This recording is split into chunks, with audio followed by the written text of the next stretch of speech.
I kind of just spent the day so far playing guitar. I've been Nice. having a lot of, yeah, it's been really nice to just have 4 or 5 hours just sit and shred it's the perfect way to spend the morning.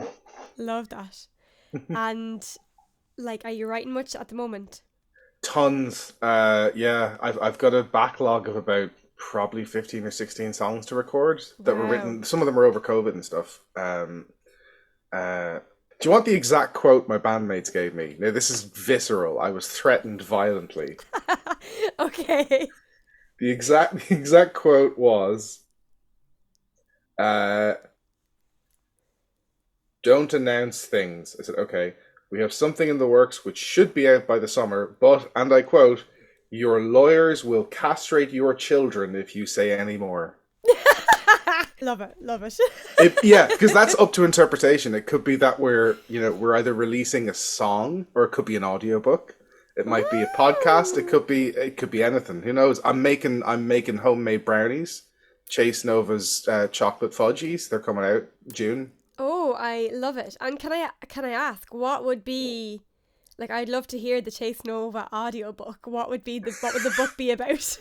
Oh, I don't know. I've always wanted. There was something I saw a while ago. Wouldn't it be great to just buy an audiobook and it's like 7 hours of silence, and at the very end you just hear like, "Oh," out loud. What? Because you told the guy in the booth to read the book, and then at the end he's Oh, like, "Oh,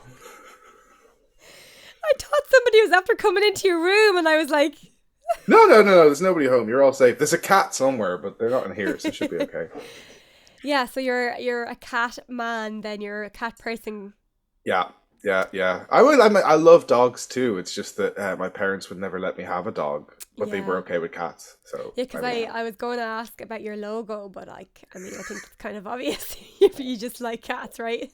I do. Well, actually, to be honest, the first time we had the logo, it was a friend of mine, an artist, Berry Blue. Look her up; she's fantastic. And she had this like running theme of different blue cats, and I was doing at the time. I had my residency in Chennai, the Tempo Musical Spectacular, and so I thought, oh, wouldn't it be fun to just like have a different cat for each month or whatever? And so I now have a backlog of like I'd say 30 to 40 different cats in my phone, and then That's amazing. it's really nice. In low moments, I look over them like, oh, that was a fun one. And who designed them? Berry Blue is the artist Oh, name. oh, so she actually, sorry, designed them as well. Yeah, she did the artwork. She's unfortunately not going to be doing her artwork for the next little while because Okay, she's incredibly busy. okay. But I promise you, we'll have her back again for sure. Wow. So could we? So like, is the cat kind of belonging to her? Or is it belonging to you? Uh, we've never legally discussed it. I suppose I did pay money for the original designs, so Right. Well like, then, so yeah, yeah. it's licensed to me at least, Okay. I guess. Yeah, because the minute you said like you had all these cat designs, I was like merch, merch. You could do a calendar. You'd have one for every month, and then you could do a new calendar the following year, and like could do mugs and T-shirts and all sorts of things, Your or little like inner or star capitalist is showing signs. there, Rebecca. It's just like, oh, you can merch everything now. And I was like, I feel bad asking people to pay more than €10 for a T-shirt. I I get think really, yeah, I get sad yeah, about it. I mean, I'll do it. Like, yeah, I like money, but I feel bad about it because I'm like, oh, well, I'd give you this for free just because I think it looks good on you. yeah. I think a lot of musicians are like that, like because we kind of have like a certain amount of guilt or awkwardness around money, which I think is needs to change because that's why we don't get paid what we're supposed to get paid half the time. Well, But we did have a union, don't forget, years ago. It what was was dissolved. We had a musicians union. There was minimum pay for musicians. There was a load of different rights in place. It was pre-IMRO, I think, and it was dissolved during a Fine Gael government in either the late 80s or the early 90s. I read about it recently because it was tied to the one in the UK that Elvis Costello was the chair of at the I time. don't think I knew that, and if I did, I've forgotten about it. I know there was talk about doing something like that again, wasn't there? I think it'd be a great idea. I'd Mm, fully support it. I can do the books for free. yeah. No, you wouldn't. You need to get paid for your work. Oh yeah, that's right. Come on. I forgot what we were doing here. We all need therapy. Seriously, we need therapy to change our mindset around money. Yeah, yeah, very true. Oh my god. Yeah, because, you know, even, well, what do you do for income? Like, how do you make your, I know you're in college at the minute. You're doing it full time, isn't it? I'm doing college full time, What's and the course? thankfully, the course is commercial modern music. It's a BA, and I'm in year two. I got advanced entry, which was great. Excellent. And you're doing songwriting, isn't it? I am doing songwriting, Yeah. yes. Class. I felt like I'd studied guitar for like 15, 20 years, but I'd never formally studied songwriting so much as I'd just kind of done it. And like the amount of stuff I'm learning about the tech and how to like, basically make something release quality from home is like really, really useful. Because, otherwise you're, like we said about money, you're the slave of paying 400, 500 euros to a recording studio plus however much extra for them to mix and master it. It's expensive to produce, good quality music. Very expensive, you know. Yeah. And like, you know, the engineers and producers, they have a right to charge their fee as well, but like it's really Absolutely, yeah. difficult for musicians to afford it. So I think that's why colleges are offering the option for students to learn those skill sets, like art, like songwriters and performers, because yeah, it just helps the whole package, really, doesn't it? Yeah, definitely, definitely. And it's also been eye-opening because I'm obviously like a bit older than the other students. And some of them come in and it's like, oh, we've never really picked up an instrument. Like my instrument is Logic or my instrument is Pro Oh, no Tools. And way. that's how they write their songs. And it's like, That's oh, so wow. interesting. Yeah, well, it makes perfect sense, right? Because they're like, they grew up with that. With Yeah. me, I think we had Audacity by the time I was 15. The audacity. Did you Well, like you that? remember the Audacity, do you? It's like a free recording software and it's like bare bones, like for making demos for 14-year-olds. That's what it is. Okay. I was trying to make a really bad joke. Oh no, I got it. Like I was just like, you you did. haven't heard of it. Oh, I'm okay. surprised. I thought we were I about the didn't get same your age. joke back. So it was me who failed. No, we both Not failed. surprisingly. But anyway. Yeah, God, yeah. I mean, kids these days, they're all so super talented, and they have access to so much more than we did as well. You Yeah, know, growing up, even just like even looking from singers' perspective, like the girls are coming into me now are just unbelievable. Like they're just learning so much, you know, just purely from mimicking what they're hearing online. You know, before they even go near a singing lesson or anything like that, they're just because they have access to the internet. Like I didn't even have the internet till I think my parents got internet in their house for the first time during COVID. really. Okay, Yeah, so we you've no never had internet at home. internet. Never Oh had wow. internet in the house Oh, growing up. my mom was a tech shark. She's an accountant, but she was like very insistent, like this is gonna be the thing. And so we got like a dial-up thing when I was about, I'd say 8 or 9. So that would have been like what, Yeah. 1999 thereabouts. And we had the dial-up thing, and in the evening, she used to make me do like a solid 30 minutes of Mavis Beacon to learn how to type. She was like, "Trust me, this Oh. is going to be the thing. You're going to need to do this." And then by Yeah, the time I yeah, got to school, like my other guys were like typing yeah. words, and I was And you were like, like, "Yeah, pretty much like this." so tell me the subjects that you're doing in your songwriting degree. So you're doing the tech element, and you're doing obviously probably learning about the different genres and styles and songwriters and stuff like that. It's a really broad course. I don't mean to advertise for BIM. I mean, you did a course in BIM as well, so I suppose Yeah. we're both advertising BIM. So, but like, I think it's a really great grounded course because it's like some of it is like, so my modules currently for second year. I don't know what they did in first year. I assume it was very, very fun. I didn't get to do it. Is there's arrangement analysis, which is like you listen to a piece of music from different genres going through the decades, and then you pick out the different aesthetics and instrumentations and even going so far as the modes and scales used in them, and then try and when you're writing a song, then you go, oh, I want to give it a 70s psychedelic feel. And I'm like, oh, what does that encompass? Well, there's wah wah guitars and there's lots of ambient noise, and we had an entire lecture on noodling, which I thought was, yeah, I know. Interesting. Or was it? I mean, noodling is whatever. I'm a guitar player. We just noodle. If you leave a guitar Yeah. player alone in a room, they just sit and start playing notes randomly together, In don't fact, they? you were doing so when I logged on to the podcast. That's exactly, yeah. In the spare time when you were like, I'm going to be 5 minutes, I was like, I can get a noodle in here. I fed my baby, you noodled on your guitar. Both providing sustenance in very different ways. Exactly. You were also listening to one of my songs while feeding your baby. I Why? was. Actually, I really Is like he that okay? song. My, he loved it. I Oh, mean, really? it didn't Because stop that's him like one of from our feeding. angrier songs, and I'm like, People of Earth, is that's the one I was playing, that's the wasn't one. it? Yeah, yeah, I yeah. love it. It's very nice, very riff-tastic. Riff-tastic. I didn't Yeah. realize that was an adjective. I'll take it. That's Yeah. cool. Do you know what it's about? Tell me. I've told this story at gigs several times, and I went a little bit viral on Facebook by by sharing it. No way.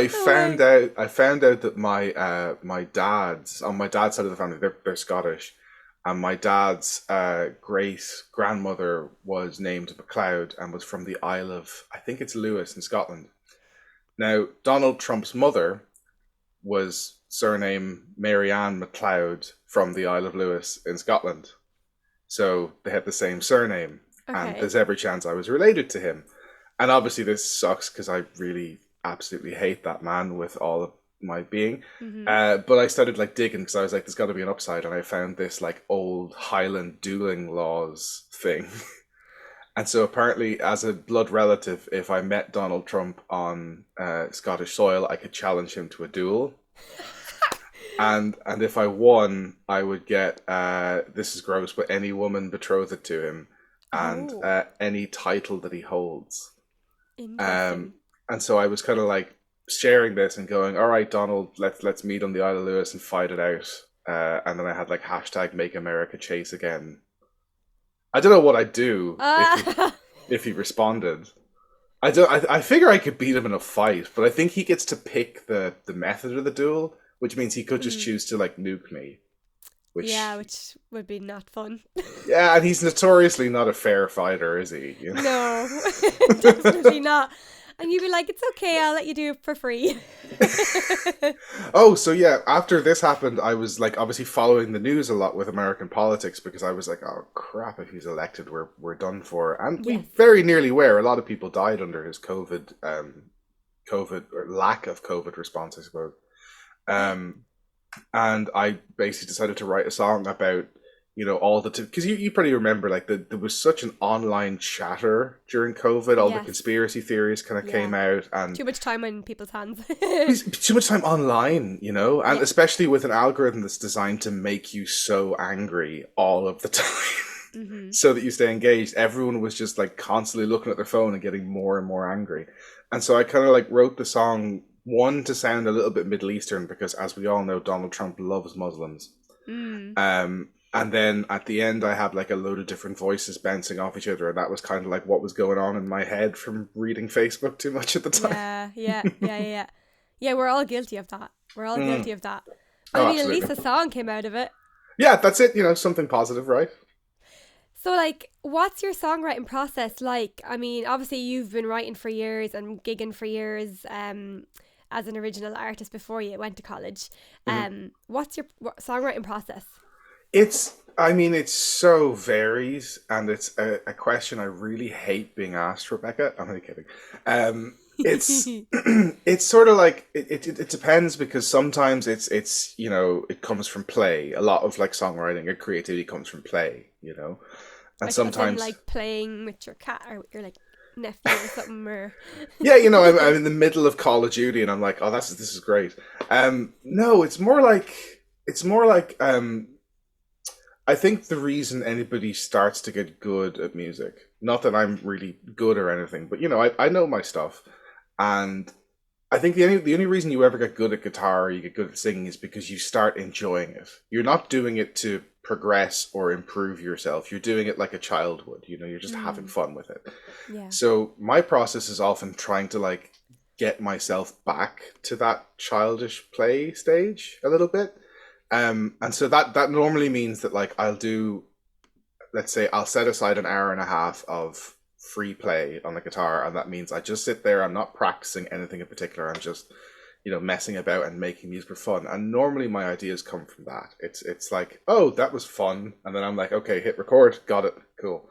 Yeah. And then sometimes, especially because I now, I was obviously a guitar player for a long time. I didn't really start singing until I was about 19, 18, maybe. Okay. Um, and now I'll be sitting at the car or on the bus, and a little melody or a line or a joke will pop into my head, and I have like a little list of lyrics sitting in my phone. I just go back to them every now and again.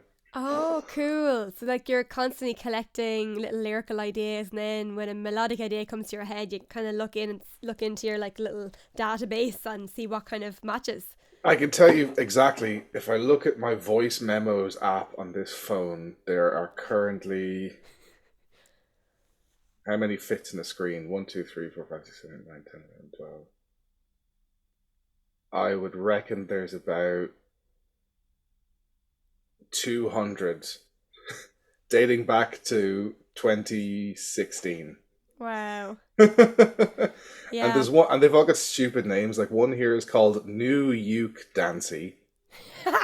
One is called REM like Slow Groove. Uh, what else have we got? Oh, this is actually this must be the conception of People of Earth, because I've won this Ah. Eastern verse idea in Oh, cool. 2017, so that must be that. Interesting. White That's reggae, that's a good one. yeah. Like I know it's a standard question, but I really love hearing about people's songwriting process, and I was curious to ask you about yours because like I don't know from like my perspective, like obviously we met years ago when I was still living in Kildare and when I was gigging in Dublin with my band She Speaks and stuff, and Hmm. it was when you had your residency in Chennai actually, That's right, yeah. and we played that a couple of times as well. And actually, I remember one time you gave me a bar of chocolate, and I was so grateful for it, like so grateful. That doesn't sound like me sharing chocolate. Yeah, you did. You gave it to me. I don't know if you gave one to all of us or you gave one to me to share with the band or whatever. But I found it in my gig bag like about 2 weeks after you gave it to me. I was like, yes, this is class. Those are the best ones, the ones you find and you're like, oh yeah, I have a treat. I just love it. Oh, But I always remember that about you, and I just remember thinking that your songs were so well arranged, and your vocals were something that I remembered as well. I was Because you're wondering if we get to such. vocals, we're going to be on topic now for a bit, We're are we? on topic now, yes, because we are, Yes. podcast for singers and all of that. Yes. Yeah, but I just remember thinking like you had such an amazing range and such an intuitive ability to navigate your own voice without maybe even knowing exactly what you were doing, but you were doing it and it sounded amazing. Thank And you. you know, I always like. Have you been gigging with that same band since back then? Since so sort of pretty much not the whole same band, but Chase Nova band Yeah, from the record that you heard from yeah. 2018 and the single from 2016. We were together from 2014 until 2019. Wow, yeah, Yeah, so it was a long time. And some members are still there.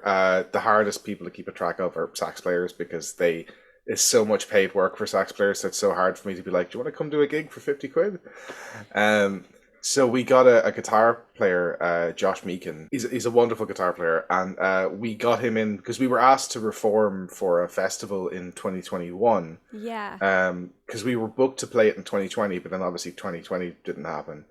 And I Yeah. forgot about it for Yeah, like a like it just didn't year. happen. Full stop. Like literally 2 years just didn't happen. Like we lost those 2 years. We This is skipped. it. The whole thing just went, Anyway. I mean, you were busy as well, though. But no, I was doing the gigs from home, and I kind of forgotten about this festival, and then I got a message like, it's like, "Hey man, you ready for the festival with the band?" And I was like, "What?" Because it was a year ago, and I hadn't heard anything, and they were like, "Oh Yeah. yeah, the poster's up," and I was like, "What poster?" It was like the one with your name on the top of it, and I was like, "Oh okay." Oh. So I very quickly asked Marta, the original drummer for Chasing No Band, to come back, and Ken, the bass player, also the original bass player. And then I was like, we can't get a sax player, so I contacted Josh Meakin on guitar, and the four of us played the festival. Um, and then we had like a great time, but Marta's a little bit older than us and was busy with another project, so I was like, okay, time to go find a drummer. So went and found another one to do livestock last year, and we just got like the most amazing response. We were like we had gigged exactly once a year from 2019 to 2021, and that was this festival. Wow. And the response we got this year was just eye opening. I was like, who are these people? Because they were coming up and they were like, I have listened to nothing but your EP for the last like 2 weeks. And I was like, oh, okay. And then there was another, the festival organizer was like, oh, there's a girl working the festival and says that she'll work the whole thing, but not while you're playing. She wants to go see you. And I was like, oh, okay. That's a I compliment. It's a hell of a compliment. So I gave her a shout out on stage and dedicated a song to her because like that's the sweetest thing to be told as an artist. You're like, oh Oh. wow, someone's listening, isn't it? That's the big Yeah, thing I with being an know. artist, I guess, you know. Yeah. So then since then we've added Josh's partner Georgia on keys and backing vocals, and we've done a couple of gigs and a couple of festivals, and we're back at it basically. Yeah. That's Yeah, amazing. That's it's a amazing. lot of There was fun. like there was a demand for you. There was a I did. demand. I That's mean, class. we'll see if there's going to be a demand after I put out the stuff, because maybe because you know the last time I was like, where were all these people in 2018 when I was promoting a release and trying to tour the country? Yeah, Yeah, they're never there when you need them.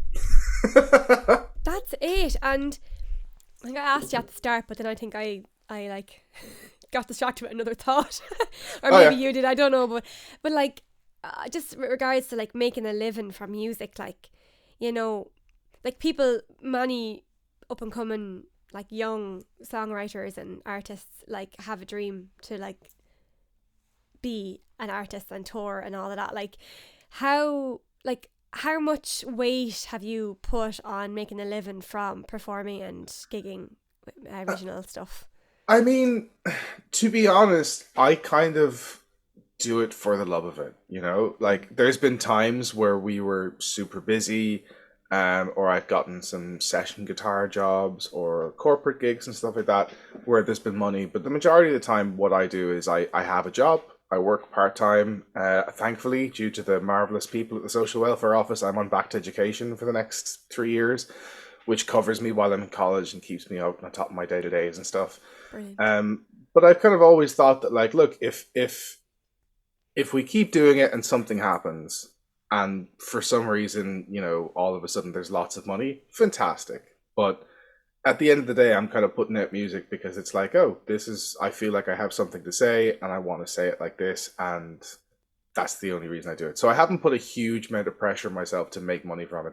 My mother is furious that I haven't put that amount of pressure on myself to Okay, do that. interesting. Yeah, she's very much like, you know, I mean, would you not just like, you know, you still that's the joke, isn't it? You still at the music? Is it? Yeah, it's still at the Yeah. music. I go just when you say, would you not just, because like that's such a parent thing to say, like, would you not just do this or do that? I'm like, it's not quite as simple as, It's also that like, you know, again, maybe it's the money thing, you know. I have no problem if I go and play a gig with 5 band members for 2 hours. I have no problem saying like, you know, we should get paid for that. But I also, if someone was like, hey, will you come play our club and how much money do you want? I'm not going to be like, oh, well, you know, we'd only do that for €800 or we'd only do that for $1,000 or something, yeah. because that's just not right. in Why? my mind. In my mind, like, in terms of the rates for original music in Ireland, that's not what you get paid. It's just not. You know, an original music night, you maybe if you're, say, you're selling tons of records and you're on RTE every day, you can maybe ask for like a couple of grand for an appearance. If it's Yeah. like a college rag week or some corporate function or whatever, but that's again, that's corporate gigs. That's not your own personal gigs. Your own personal gigs, you're selling tickets. Yeah. Yeah. Yeah. It's a tough one because, you know, then you look at like, you know, wedding bands Hmm. and, you know, cover bands and even tribute acts as well are quite big at the moment. And they just get paid like way more than original music bands do. And it's kind of nuts. I think it's also a little bit unfair. I mean, I'll say that out loud. I've done cover gigs Hmm. before, obviously, and it's a great way of making a bit of extra money here and there. And it's sort of like, oh wow, I can just play a whole load of songs that are really easy to play, and someone will hand me 300, €400 after 2 hours, and that's that. Yeah. But then that's kind of what the market in Ireland is like, though, isn't it? Like, it's very rare you meet someone. I mean, obviously we're musos, right? So like Yeah. every time we see each other, it's like, oh, there's this new band I love. You need to check Hmm. these out, and that's the huge thing. Yeah. Speaking of which, a band called Bear Ghost, you must check them out. You really like them. Okay. I'm writing it down. Excellent. um, and then like, but I think when I go meet my mates in the pub from school or something, and I'm like, hey, how you doing? Never one of them has like a new band to tell me because they're all listening to the exact same stuff. It's just whatever's on the radio. So that's kind of what the market is in Ireland. That's why cover acts make so much, you know. I think it's a Yeah. little bit different across the pond in the UK. It's way different if you get to Europe, but Ireland Mm. definitely has that kind of like, and especially if you're an original musician who's getting a bit of success, like immediately there's a crowd of Irish people who are like, oh, the notions of your man. Who does he think he is? I know. It's like, yeah, I've heard so many like artists say that like they didn't have any interest from people in Ireland until they had success somewhere else, and then everyone wanted to know who they were like, and Absolutely. it's interesting. I'd love to know like the psychological reason behind that. I Why think is that? it's like I think we it's like a Blind Boy actually talks about this a lot in this podcast, and I kind of think it's like a post-colonial hangover. Mm. It's like we're not comfortable saying that we like something until either the UK or the US say they like it, and then we're like, okay, cool. It's such a strange phenomenon, and I don't know why. There's also like, I mean, obviously there's a core music lovers base in Ireland, and they're like hugely influential in which artists get to be successful abroad as Yeah. well. But like, it's a fraction of the population of Ireland, you know. Have you gigged abroad yourself at all with your original stuff? I have, yeah, I've gigged in Glasgow and London and Devizes in the UK. I did a bunch of gigs in the States when I was younger, in a couple of places. I played one show in Bahrain, which was just that my cousins are from there, and I went over there for a couple of Yes. weeks. Yes, And so I yes. was like, okay, time to go play a show in Bahrain just to have it on the CV That's kind so of thing. cool. Yeah, Hmm. absolutely. It looks good, doesn't it? It does, yeah, yeah. He's played the Middle East. Ooh, Ooh. he's exotic. Who's this guy? The notions of him. And how did it go down over there? I mean, pretty good. I mean, I shows are why I play music. You know, being Yeah. able to sing your own songs in front of people, even if it's just four or five people, is just there's no better feeling in the world. I feel like I'm being my true self in those moments. Not that I'm Mm. fake in every other aspect of my life, but there's a real sort of like a catharsis to it.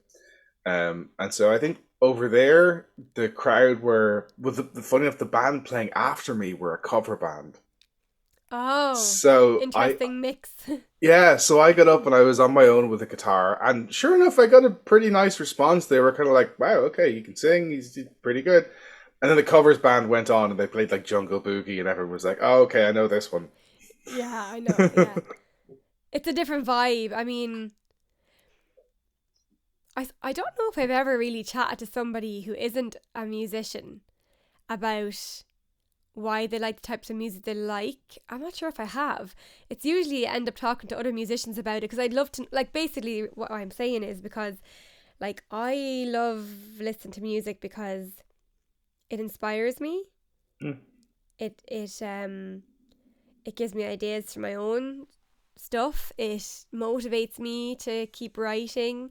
I love going to live gigs for the same reasons, just to like feel the energy of Mm. a live gig and to just see what different bands do with their arrangements live and how they make it work live. And I'm kind of, I suppose, looking at it from a more analytical way because I'm kind of just being inspired by it. But what Mm. do people who don't like play music listen? Like, I wonder what they think. That's I probably a mean, weird question, but no, it's funny because weirdly, my parents are funny because my dad, I adores music. He collects records. He got me into so much like really out there prog rock when I was a kid and stuff like that. And Cool. all some stuff like even today I would go, I think it's unlistenable. There's some music that's like so atonal and weird that it's like, okay, I don't get the point of this. Yeah. And then some of it's like, oh, there's kind of like a haunting beauty in this, you know?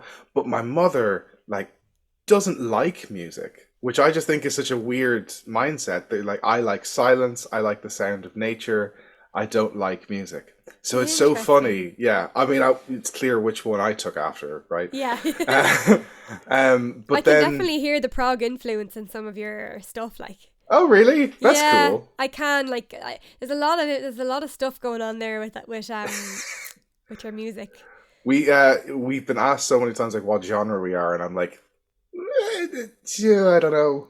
I Genre saw, melding. yeah, well, I saw like, I think it was like an old Bandcamp bio. It was like jazz pop or something like that. You had written on it, Okay. and before I had seen that, I was like thinking it was kind of like I could hear like pop rock slash singer songwriter, but like kind of more like I don't know, maybe it's because the acoustic guitar element, I'm just kind of picking up that, but like I could definitely hear Yeah. some like proggy stuff as well. Like there's a lot of like cool riffs and stuff in the songs. That's actually because you did mention about the arrangements earlier. There's a mindset, and I think this is where I get the jazz thing from, right? Because I don't think we're a jazz act. If you Mm-hmm. type in jazz and you want jazz and you listen to Chase Nova Band, you're not going to be a satisfied customer. Yeah. But I think there's like a mindset within jazz that I really like took on board because my first ever guitar teacher was hugely into jazz and he taught me a lot of sort of stranger chords and 4-part harmonies and stuff like that. And there was a mindset within jazz musicians where it's like, okay, you're going to do a thing, and then I'm going to do a thing, and it's going to be made up on the spot. It's Yeah. improvisatory, right? Yeah. And I've always been so fascinated by that because it's such a unique skill set to be able to get it, especially musically, to get into the. Plenty of people can improvise, speech. We improvise every day. But to improvise musically over like a certain chord change when you're not in any specific key, it's such a unique skill set, right? There's an excitement to it, isn't there? There is, and like you can listen. I think when you listen to jazz music, you can kind of get bits where you're like, okay, he's kind of cool. It's not where, and then all of a sudden, you can hear the moment where a melodic idea hits him, and all of a sudden he's been inspired in that moment or played off something else, and then you're Yeah. like, oh, what was that? And it's such an interesting. Anyway, I got off topic there about how That's brilliant okay. jazz is. Is I kind of wanted that mindset to be a big part of Chase Nova Band, and so like when we were writing the arrangements for that EP, what we did was we jammed those songs for like probably 6 months in a rehearsal room twice a week. And after we, all had our parts jammed until we found out all the different intricacies or different weird ideas, then we went and recorded them. And that's kind of what we've been doing lately as well. So I mean, so when you say you like the arrangement, I'm sort of like, well, I can't take any credit for that because it's about the amazing musicians I've been really lucky to play with for so long. I kept them around as best I could. They were really like I mean from the original band's perspective, like background, Marta was in orchestral percussion for like 17 years. So to have her playing in a little rock band with me writing silly songs was like what? And Ken had spent like 7 years doing jazz clubs in Paris as a bass player. Dara, who was the original sax player, was the conductor of the LGBT QIA Orchestra of Dublin. Wow. So Marta apparently had tried out for that orchestra and didn't get in. So when they met each other, they were like at odds for a little bit. Ah. There's a bit of drama, but the current lineup is amazing because we've got Harry Luck on drums, who's like if you talk to any student in BIM and you're like, so who's the drummer? Who's the drummer? They're like Yeah. Harry. Yeah. So like the fact that I got him and instantly he was like, oh wow, you guys are jamming, you guys are improvising. He's like, this is fun. And Josh, who he played guitar with a band called Look to the Lady. They were pretty Not sure. big, and he played guitar with Laura Ryder Oh yeah. Ampersand. That you would have come I across. know Laura, yeah. Yeah, you She know was in Laura your well. band. Was she in your band or did she just play with you a lot? We were good friends, Yeah. and I always thought our music really complemented each other. Yeah, yeah, she's kind of real quirky, kind of I tried Regina to avoid, Spektor kind of yeah, Fiona Apple. I think style. she's a huge fan of as well. Yeah, yeah, yeah, yeah. I always try not to use the word quirky. I think that's always been. You do I see people know. saying it or using phrases like for a female singer songwriter, like or a girl singer songwriter, they're like, oh, she's a songstress, and it's like, oh, just say singer songwriter. It's okay. You can be a songwriter. It doesn't need to be gendered. I suppose like when I say quirky, like from for with her anyway, like there's a bit of humor to her music. Yeah, absolutely. You know, with regards to like her lyricism, the way she plays the piano is Yeah, yeah. quite. There's a I don't know. There's a kind of playfulness to it, I and would her call it voice. avant-garde the way Yeah, she plays the piano because yeah, she's ridiculous. Like I've seen if you watch her play piano live, like her hands are like something else. She's an unbelievable pianist. yeah. So, what about you? What about your vocal influences? Oh yeah, we Who? have to get on topic Because again. you said you only started kind of getting into singing when you were like 19, which is crazy. Yeah, it was it was a fun story. So I actually oh hang on, I can tell you the exact age I was. I was 17 because I was with a band at the time, a group of friends from school, rock band, Yeah, and there was a competition on I think it was FM 104 or something. And the idea was we found out about it, but we found out like a week before the due date. It was like, okay, we got to record the song quickly. And so we got everybody in. I wasn't the singer, I was the lead guitarist in the band. And the singer didn't turn up to the recording session, and we had 3 days oh, to record a home demo and send it in. right. And so I had done choirs as a kid, and I was like, my exact words were, fuck it. I'll just sing the song and we'll send it in, and then if it ever comes through, we'll bring the singer. And then the singer quit the band, and so I started singing then. And then obviously teenagers, didn't last long. And Right. then I got hugely into Elliott Smith and Yeah, Dave Matthews and Jeff Buckley, and I was like, okay, the singer songwriter deal, I can give this a go. yeah. So I was probably 18 when I first started using the Chase Nova name, Right. and Great name, by the way. it's a good one, isn't it? I mean, Yeah. I've stuck with it. It's I've thought of changing it several times, but like it's actually just a good stage name, and it stops people from ever finding the real me. So that's really useful. No, it's great. Ah, God, there's so many questions I want to ask now. Okay, go ahead. Okay, my brain went a few different places there. So the first place I think it went was remember when I think I messaged you. I think I was asking you like for your opinions on a stage name for myself. Oh yeah, And I had this idea that Luna, and then I realized like everybody's called Luna, so I like scrapped that. But like, I think you had, I think you might have suggested like Luna Sapphire to me. oh yeah, that's a good one. It's a little porn starry, but I it's a. That's what I was getting to. I googled it, and guess what came up? You are kidding me! I Oh, that's swear. fantastic. Maybe I stole it. I hope I haven't. Props to Luna though. She's out there making her way in the world, and Well, that's I was just cool. thinking, was he trying to troll me? Because imagine I was like, yeah, great name, and didn't do any research. No, if I was doing that, I'd have given you some like I'd probably given you a name that was like a pun of some sort. Like oh, Yeah. what was a good one? Like Chris P. Bacon or something like that. Probably would have come up with something better than that in the moment, but I'm on the spot You here. definitely gave me a few, but that was the one that stuck with me because I Luna actually Sapphire. liked it. I actually liked it, and then I said it to Stephen, and he was like, "That kind of sounds like a porn star name." I googled it, and I was like, "Oh yeah." but actually, maybe that would have been good because People would be Google Luna Sapphire, But then with their. I could like release music on like OnlyFans because like OnlyFans is not just for I know. Actually, naughty things. I was looking into this a while ago because I was like, wouldn't it be hilarious to have like a musician open an OnlyFans, but do like the most safe for work OnlyFans ever? Yeah, Like every post is you sitting there reading a book. Like, here's the new song. yeah, Super. There's a guy I exactly. know. Yeah, I know someone told me, but there's a guy on Pornhub, and his whole thing is he just does videos where he's like really nice. So he's not like, I talk to you about your hard day at work, dear. And he has like hundreds of videos. He's one of the most viewed guys out there. There's a Yeah, real craving for positivity online, you know? because I think there was a comedian as well, a female comedian, if I'm remembering correctly, that also started a OnlyFans account. But like OnlyFans wasn't just for spicy content originally. Yeah. It was like Patreon, Yeah. but you know the spicy stuff took over. Yeah. But there could be a whole marketing idea there. Hmm. But I assume there is.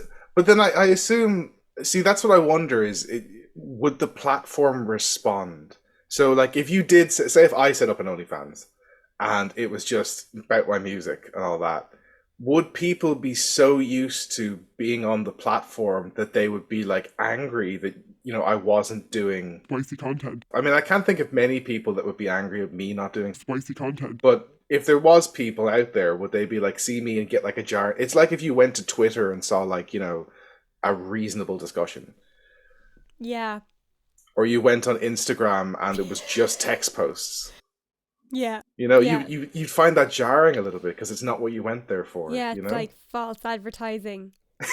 But not really, because as I said, it's just a platform for stuff. When I'm teaching somebody, or if I'm doing a podcast or whatever it is, and you might find it in different situations as well. Like sometimes you need to leave a bit of leeway for those Yeah. like bursts of chaos, because it's kind of like, I don't know. That's when play happens. That's when creativity happens. Exactly. Yeah. Yeah, exactly. Yeah, and I love that the mindset around play. I think it's so important to play, like even in day-to-day life, to like remember to like play and stay connected with your playful self and your child version of yourself a little bit. That's where happiness happens. Yeah. Like I don't think anyone goes out as an adult. I make money and I eat and I sleep and that's my entire capitalistic drone life. Yeah. I don't think anyone goes out for a walk in nature because it makes them feel more like an adult. I think it makes them feel a bit more like a child because you're like, look at the size of that stick. I could throw that. Yeah. I keep a lot of helpful childish reminders by my desk here. Oh, interesting. Is this like your affirmations for the day? Not really affirmations. It's just I'm a fiend for knickknacks. I like if I see a little fun thing, I'm immediately like, oh, I want to have that in my house. So I have this this astronaut here. Ooh. Who I keep next to me. He like shoots lasers out of his eyes, so you can like turn him on and the whole room becomes like a laser show. Oh, interesting. I have the scariest teddy bear in the world. Oh God. Wait, does it have one stitched eye or something? I bet you. No. It looks perfectly fine. Oh, he looks kind of sort of cute. And then all of a sudden he... Oh my God. I was not expecting that. I know. He's a great little find. I like him. Actually, he's more like a human than we might like to admit. He's both sides of human. I'm trying to think, do I have any other fun things? Obviously, I have like all my guitars here. Now, this is my little workstation for working on music, so I have like all my guitars here. Yeah. And then I have this fella, which I recently bought. It's an automaton. Oh yeah. I've seen those actually. I was wondering what they did. Like I never saw it in action. They're so hard to play because it's not like a guitar where you have frets or anything. Like it has microtones. So like if I set it to like a low setting, it goes. It's really so. I like if I'm getting too like big for my boots, I'll try and play this for an hour, and I'm like, okay, I'm not that good. Just to get yourself back to modesty again. Yeah, that's it. Whenever you get that little bit too hyped up about a song, you're like, you know what? I need to. It's like you need to go stand in the rain for a second and be like, okay, you're alive. Chill out. Right. So then my other little thought that came to my mind was when you're saying about the name was you said something like you made this very passing comment about like so people can't find the real you. And I was like, ooh, that's deep. That's deep. Let's go there. Okay. So I just want to know, like, it wasn't intended deeply. It was more like I know. Literally. No, okay. I know it wasn't, but it made me think. Sure. Okay. Like how different or how similar is your real self, like your day-to-day self, to your stage persona? Like, what's the difference between those two people? Oh, that's a tough one. I mean, I think you you've met me a bunch of times. I think I've been myself throughout most of this interview. But then like obviously in you know when I'm tired or whatever else, I've always had really bad anxiety, and there's times when I've obviously gone through bouts of depression and stuff, and not been productive, and then I have a real tendency to beat myself up in those moments. But then like there's a thing that happens, I think, when you get a microphone, and it's something I learned very early on, like about maybe when I was 17, 18. Is like if you're in a room of 200 people and you're the one with the microphone, you've nothing to be afraid of, because like they can all hear you over themselves, and you can respond to them and converse with them, and I think that's a really important part of a live show. But like it's hard to be afraid when you're the loudest person in the room. And so I think there's like a real it's me on stage is like my confidence turned up to 11. Yes. Yeah, I that's love that's that. the way I'd put it. I love that. I really like that. I was thinking as well about it from my perspective, and maybe it's like, because I know exactly what you mean. It's like, of course, I'm myself, like usually day to Yeah, day. yeah. Like obviously, when we have moments of like I'm like lots of people like think I'm really extroverted. But I'm not actually, like I can be extroverted because I do enjoy people and stuff, but like Yeah, I'm also very much an introvert, like need a lot of time to myself, and I can be really awkward sometimes, and I don't get jokes, like we've seen that in this podcast, like they just go you completely over my head. you got all the good ones, so that's what matters. But no, Like, no, I fully get that, and I would yeah, definitely see that about you as well, Rebecca. Is like because your job kind of requires you to be quite extroverted, right? yeah, You can't exactly, yeah, you cannot turn up to a group of young, especially kids like 5-year-olds, without matching that energy, or they won't yeah. get anything done. But I'm sure that probably like takes a toll on you as well. Like I normally find, especially after a gig, which most of my fans tend to be immature just because I am too. They gravitate Yeah, towards of me as an course. immature person. But I find that like there's definitely a half-hour period or a 45 period after you come off from that adrenaline come down Yeah, where you're like, okay, I'm super happy, but all of a sudden I am exhausted and I can't catch my breath, and I now need to force myself to do vocal warm-ups because I am a good student. Um, and then it's also funny because I forgot we did a gig last October in Chennai, and afterwards it was a 2 hour, well, an hour and a half set, but it was like at the end of a bad cold I'd had, so I was like mm, being very cautious. And I got off stage and I was like, okay, I've had a cold and I just an hour and a half gig, and like my shows have a lot of ups and downs range wise, and screaming and shouting and stuff. Not too much shouting. And so I'm standing in the smoking area with the rest of the band, and I'm having my adrenaline come down, and I'm like, okay, it's time to do my vocal warm ups. And then I realize that there's 7 people around me talking to me, and I just start going, yeah. and they're like, what are you doing? It's like, vocal warm ups. Yeah, the post show cool down. Well, A you lot told of me the dog was a good thing to do, the oh, whimpering dog. totally, yeah, because you want to, because especially for like the stuff that you're singing, you're you're soaring up there in your range, and it's not like it's not like you're singing super delicately all the time. So No, it's like the little I should whimpering do. sound helps bring the larynx back to a more neutral position. Yeah. So fair play for doing that. Um, yeah, a lot of people skip the post show cool down. I think it's actually a really important factor, because if you go to bed and you're kind of tense, Yeah. that's not good. Have you Well, I also, surprised yourself with your voice over the years? I mean, yeah, I think so. Like, there's times when I'm like, oh, I mean, like my mental health can get at me sometimes. Like, if I have like 2 bad days where my voice isn't doing what I want it to do, I think a lot of the higher range I have, I mostly found it on stage. Like, there's stuff that I would never Mm. try and sing at home, and then just when the crowd are feeling it, or there's a moment, I'm like, "Ah," as high as I can go for some reason, and then you're like, oh, I hit that. And it's like, I wonder if I can do that every show. And then you Yeah. start trying to do it every show. There was one, I think we did a test of it before. I can't remember what the highest it was, but I think I came to like an E in the fifth octave or something. I can't remember, but it was quite high for a male vocal for sure. Yeah, yeah. Maybe I mean, I think it's, I think it's because I grew up listening to like 80s hair metal. Yeah. Like There's a all little bit of that those. like diva in you. Yeah, well, not I don't know about the diva, but like Axl Rose was I always, and he's an amazing singer. Obviously, maybe not so much anymore, but like his range for me was always just fascinating. I was like, how Yeah. does he do that? And then you realize that a lot of these 80s rock guys, because I think there was like some sort of toxic masculinity culture within. And so he hit that high note. It's like, well, now Bon Jovi has to hit that high note. And then the next time Dio has to hit it. And then they go even, like, push it even further. So then all those guys, and I've read this from a bunch of things online about vocal health and stuff, like they get to their 40s and like they can't sing anymore because they've just blown it screaming. Yeah.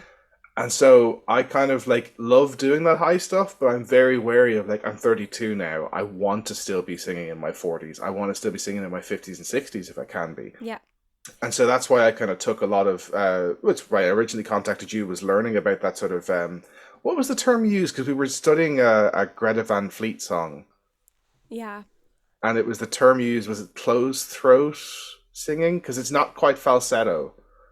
Oh, was it mixed? Mixed Might be singing? mixed voice. Like a Yes. mixed head voice?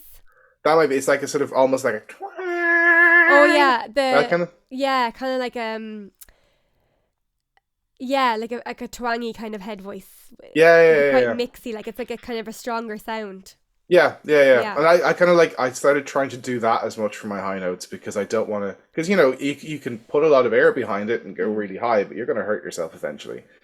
Yeah, and like the thing is, like you don't need as much air as you think you need, like when for singing. Very little air actually. It's more about the acoustical setup, i.e. where your tongue is, where your lips are, all that stuff, the shape of your mouth, which you've learned a bit about over the last couple of years. I've certainly been trying to. It's helped me a lot for gigs anyway. Like being able to know, or even as well, because the amount of times I would just get up and I'm like, oh, if I want to sound aggressive, I've got to shout. But just learning about like false fold distortion and stuff like that, it means like I go up on stage and I use the microphone and I sing a lot quieter than I used to. Yeah. But I'm achieving the same effect, and that's Definitely. such an amazing thing to be able to do. Yeah. Like, oh wait, I might have a visitor coming in. Oh. Hi, baby. That's okay. Hello. I'm not going to turn him to the camera. That's fine. Yeah, I know Because you I don't have want him to strict be- rules. Yeah, I don't want his little face on camera, so we'll keep him here. Won't we, baby?